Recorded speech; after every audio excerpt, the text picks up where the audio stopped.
Hello again, friend, and welcome to episode number 5 of my 31-day series where I am answering your questions about creating a career or a business that you love. In today's episode, I'm picking up on something that I actually talked about a couple of episodes ago in the, I kind of mentioned it very briefly in the how much should you charge episode, and someone followed up with me, so I thought I'd dedicate a whole episode to when should you do stuff for free. Quite a controversial topic, I know, so we'll be deep diving into that. If you've got a question, you can reach out to me on social media, Alex Makes VR, across all the platforms. You can send a slightly longer question to alexmakesvr@gmail.com.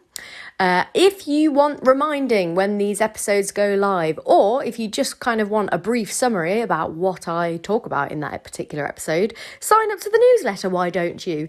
You can do that at www.alexmakesvr.com. Do I need to say the www? I'm not sure. It's 2020. I'm sure most of you got that. Anyway, let's dive into this week's episode. So, when should you do work for free?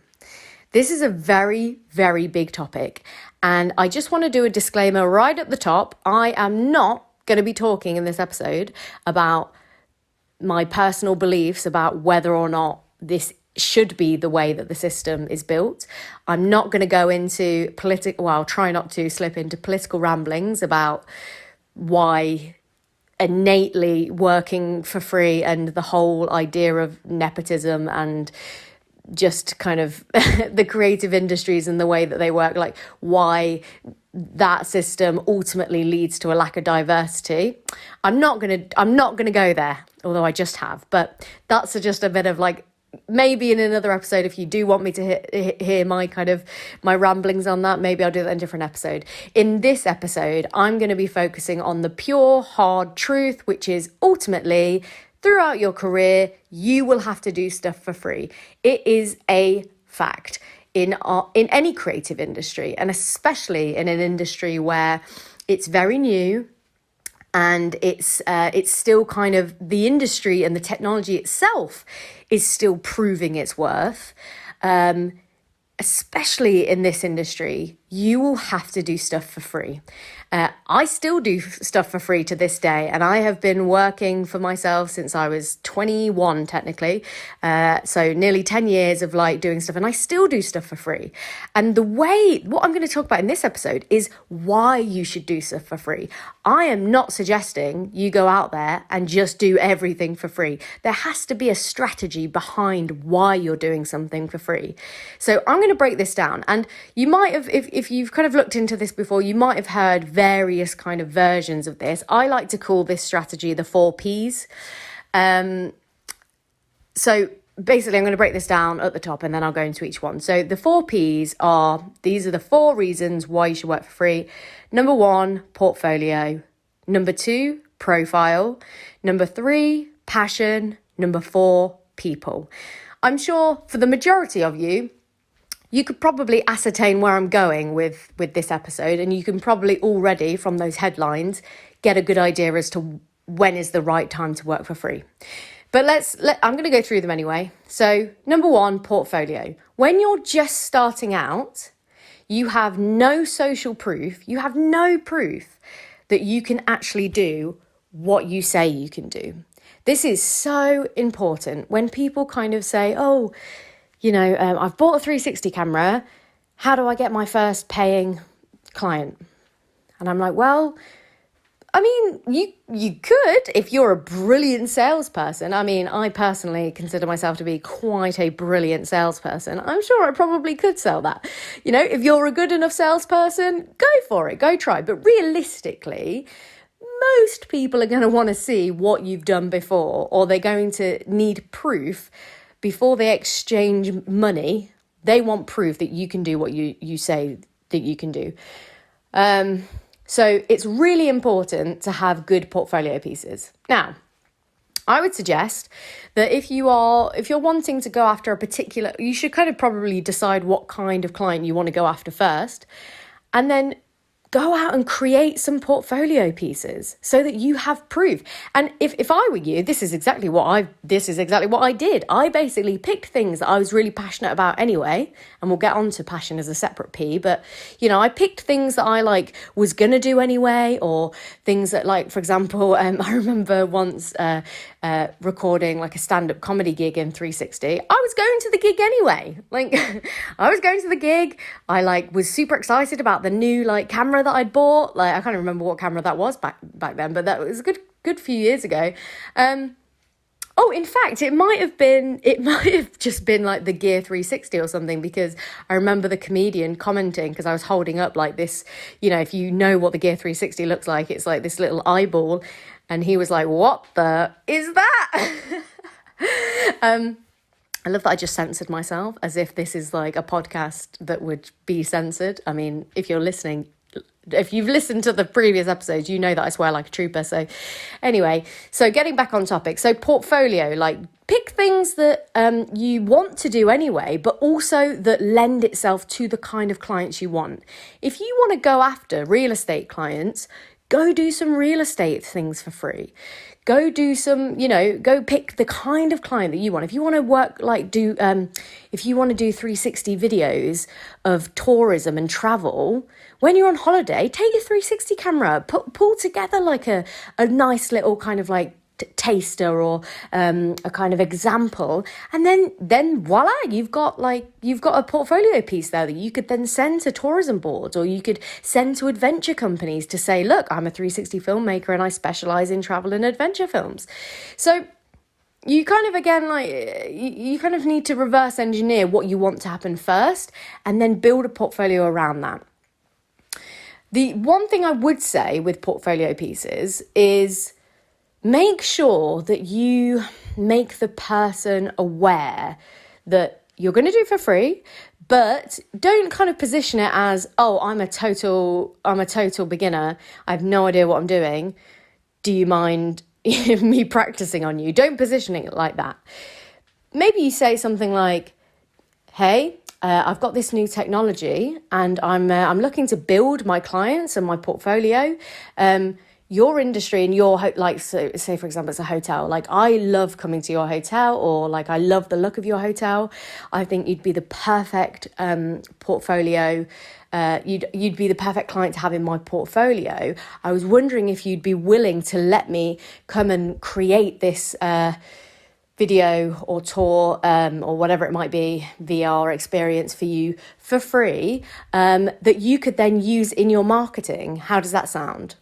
And then what you want to do is you want to make sure, you want to follow up with them once you've done it, to make sure that they are using it in their marketing. Because the key thing here is you need to prove that your product works in order to get more clients, right? So if the whole point of doing a 360 video for someone, for let's say, in that example, a hotel, the idea is that then they get more people coming to them, or more bookings, or more retention of clients, because they offered VR as a activity to do at the hotel. Whatever the thing is, whatever the thing that you're doing for them for free, make sure that they use it in the way that you intend, so that then they become a case study and a testimonial for you to then go and do more of that, if that makes sense. So then the next time you go to a hotel, and this time you're going to charge them, you say, listen, I did this piece for blah, blah, blah hotel down the road. And they've seen massive engagement on their Facebook page. They've been anecdotally telling me they've seen a spike in new customers coming because they've seen this video. Then you've got that proof, and then you can be like, okay, let's talk. And then they probably will want to pay you. So that's the thing. A portfolio doesn't have to be massive. You don't have to go out and make tens of hundreds of videos. Of course, you want to get to a point where you are confident in your craft and you know what you're doing, to be able to go into a paying job. But realistically, you don't need that many under your belt to be able to then go out and actually, start charging people. So that's the first one. Number one, portfolio. Second one, profile. So this one is all about, if there's an opportunity to work on a bigger project, or with a bigger client or with a big name, a big piece of talent, etc., it might be worth doing it for free. So, I mean, in my own career, literally textbook example of like literally what kickstarted my VR career, really, although I was doing bits before Key Like. For those of you who don't know, in late 2016, I filmed, well, I'd written a script basically for a brief little rom-com kind of short film. And I ended up, through happenstance and brilliant kind of coincidence, I ended up being put in contact with an incredible TV director, Chloe Thomas, who she directs Victoria for ITV and Harlots for Hulu. She's a real deal. She's awesome, and she's just the loveliest person. I got connected with her. She was interested in like working on it with me. She had previously worked with Gemma Whelan, who plays Yara Greyjoy on Game of Thrones. She was like, shall I send the script to Gemma? I was like, haha, sure, why not? Literally in the space of like a month, my life was like turned upside down because both Chloe and Gemma agreed to do this project with me, along with some other brilliant collaborators. And before I knew it, we were standing alongside the Riverside in London recording Key Like, which was one of the first ever 360 rom-coms. And that piece, because it had profile attached to it, because it had Gemma and at the time Natasha Karam, who was the other lead in that project, she was still quite up and coming, and now she's like some big time actress on a Fox TV show with Rob Lowe. So like it's like weird how I don't know, so it's such a strange kind of time in life, to be honest. But yeah, like that piece was like this original piece from a script that I wrote, like, and we pulled together like as these collaborators, and we did something that hadn't really been done before at the time, which was create this 360 drama. And the reason I wanted to do it in the first place was because there wasn't that much content out there being done in that space. And I was like, well, this is bullshit. Like, I work in the VR industry, but there's no content that I actually want to watch. So that piece, Key Like, went on to basically be the catalyst for my whole career. Now, I didn't even just do Key Like for free. I spent thousands of pounds of my own money. And when I say my own money, I do mean the bank money, because it was on a credit card or an overdraft, something like that. It wasn't my money, basically. But I put my own ass on the line because it was such an incredible opportunity. Now, I'm not suggesting that you do the same. I'm not giving anyone any kind of financial advice, what you should and shouldn't do. But, you know, for me, that paid off. Like, it was the most stressed I've ever been in my entire life. It was one of the kind of most complex, crazy things to like try and pull together. Everyone on it basically did it for free. It was just mad, basically. But that piece led to not only being a profile builder for myself in terms of like, you know, it's this original piece that's never been done before. But all of a sudden from that, I started getting asked to like, because it was then going around the festival circuit, I started getting asked to like talk on the subject of like VR storytelling.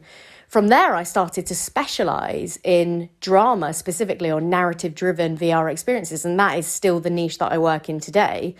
All of a sudden, I got these opportunities to kind of like work with research bodies on exactly that, talking about VR storytelling. All of a sudden, from that, I got opportunities to, curate and facilitate VR cinemas, including showing Key Like and getting that real-time feedback from audiences. All of a sudden, I became a little bit of like, not to be arrogant, but I kind of like became the go-to person to talk to about that stuff at that time. Obviously, you know, that was a long time ago now, but that was the thing that started it all. It all started from that profile building piece that I had absolutely no idea where that was going to go. I had no idea when I was working with Chloe originally that we would end up working with Gemma and Natasha, and there would be all these people working on it that would have essentially kind of like boost the profile of the piece. So what I'm saying from that is sometimes it's worth doing something for free if, you know, it's the right kind of like talent that attached, if it's the right kind of like brand, if like you happen to... I mean, you could, to some extent, you could do this with brands that you kind of currently already use in your own life, you could reach out to them and see if they wanted, if you made, let's say, for example, I can't think off the top of my head, but I remember, like, for example, once pitching like a series to Kindle that I'd recorded a little taster for free because I thought it was a brilliant idea, and I was using the Kindle app anyway. So it's things like that, right? It doesn't always come off. Like, that didn't come off because a lot of those big companies work with agencies. They don't have in-house creative teams necessarily. But either way, thinking about, should you work on that project for free? Well, if it's going to be good for your portfolio, or if it's going to give you a profile boost, then potentially, yes, it's worth it. Wow, why am I so out of breath? I want you to know that when I do these podcasts, I basically am just walking around my house, getting my steps in, talking to my phone. So what are we at now? We're at 9,600 steps. So, I mean, listen, if you need to combine fitness with productivity, this is the one. Okay, P number 3, passion. So this kind of ties in, and that's the thing, all the work that you do for free will probably have some overlap with the different P's, but passion. If you're really passionate about something, if you just love doing it, if you, like, for example, with Key Delight, that started as a passion project. I didn't intentionally do it as a profile builder. It started as a passion project because I was writing the script anyway. I wanted to make a piece of like content that I really loved. Like, I wanted to tell this story that I really kind of like had an affinity to. Like, it was, we all talk about in the creative industries this idea of like passion projects and weighing up passion versus paid work and all of that jazz. And maybe that's even like a separate episode. But yeah, like sometimes you just got to do stuff because you're passionate about it, and I don't think anyone's going to argue with that. But a lot of those times you're not even necessarily, it's not like you're even doing them for a client. Like, you probably, you might want to do this because you might love it, but you're probably not going to pitch to do a hotel virtual tour, for example, because you're super passionate about hotels. But maybe you are. Maybe if you're like super into, like, for example, okay, this would be a really good one. So say, for example, you like love Comic-Con. Maybe you reach out to the event organizers for your local Comic-Con and you say, I'm so passionate about this. I would love to make a 360 documentary about the experience of Comic-Con and like see through the eyes of like the different kind of people and a day in the life of like someone that goes to Comic-Con, or maybe like follow, maybe get access to some of the press briefings, that kind of thing.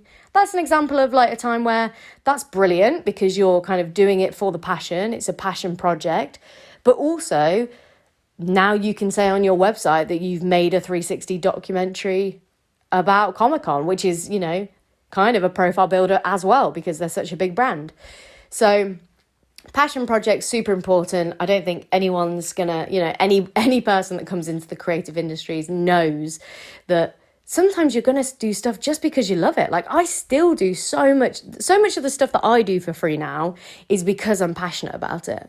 And that could be in the form of like, I do a lot of like speaking gigs like locally for free. Like I absolutely loved before lockdown going in to see my old school and like give like a talk on my kind of career and like showcase some VR, and like I'll do stuff like that for free all the time. Like if I've got the time and the circumstances line up, like you do it because you're passionate about it. Like I do like mini films for free still, like because the subject that I'm passionate about, or this is the big one, because I like the people that I'm working with, and I love working with them. So this slides us nicely into the last P, which is people.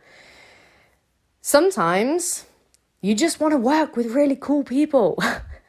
Not everyone you meet when you work on a big corporate commercial like project is going to be someone that you want to be mates with,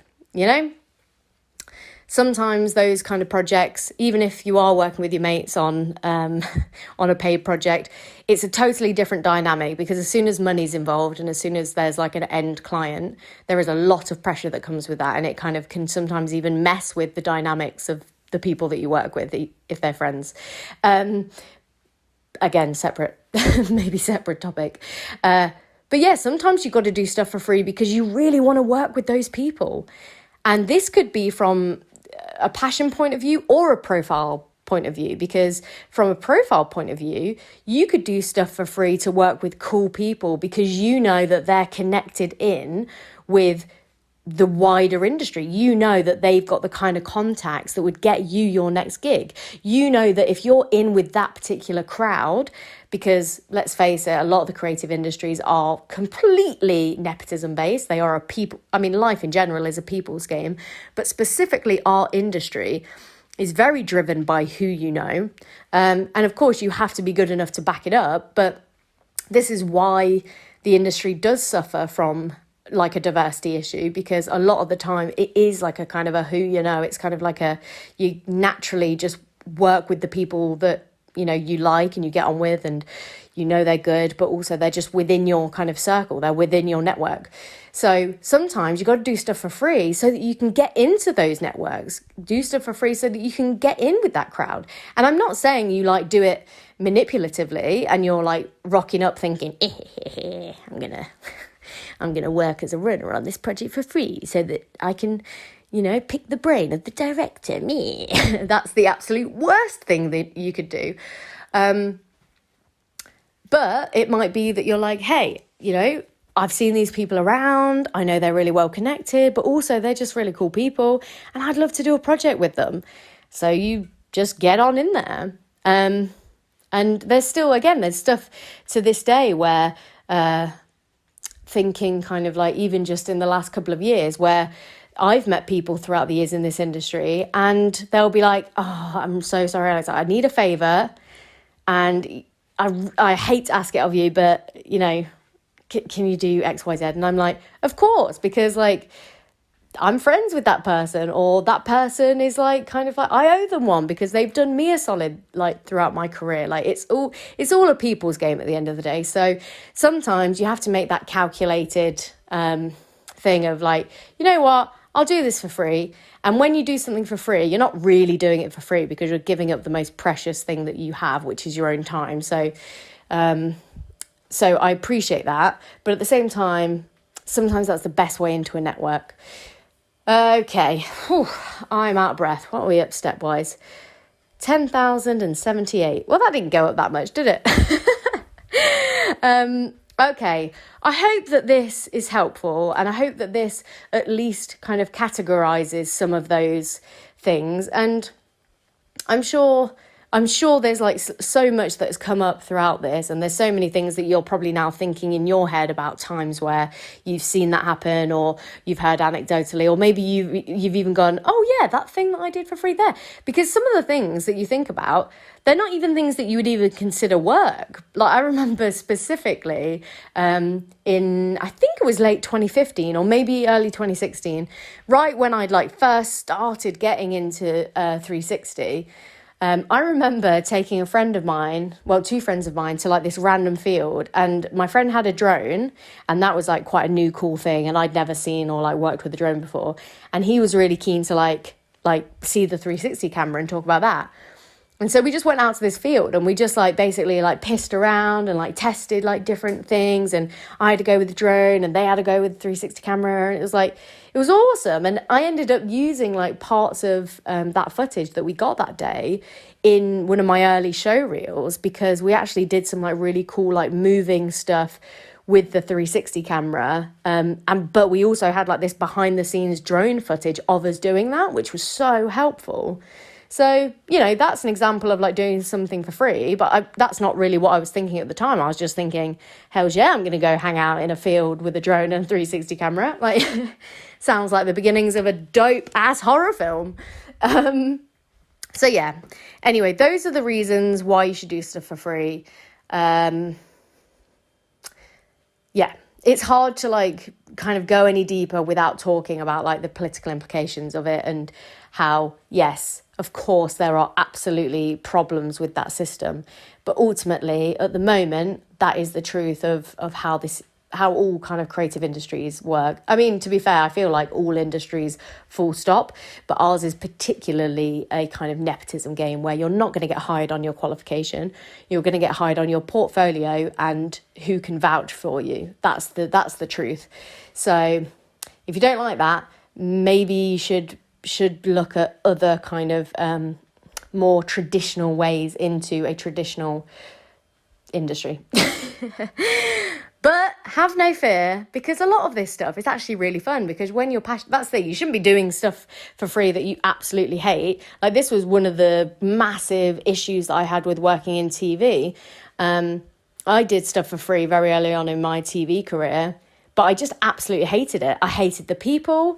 I just hated everything about it. It was not useful in the slightest. Nothing from a portfolio. You know, you're basically just getting asked to like run around and collect people's tea. And it wasn't like the kind of people that I was working with were nice enough to to want to kind of like have a rapport or build a rapport, or so I could kind of like build my network at all. So, you know, that's definitely not the kind of stuff you want to be doing for free. You want to make sure that you're benefiting from it. Absolutely. So 4 P's: portfolio, profile, passion, and people. I hope that makes sense.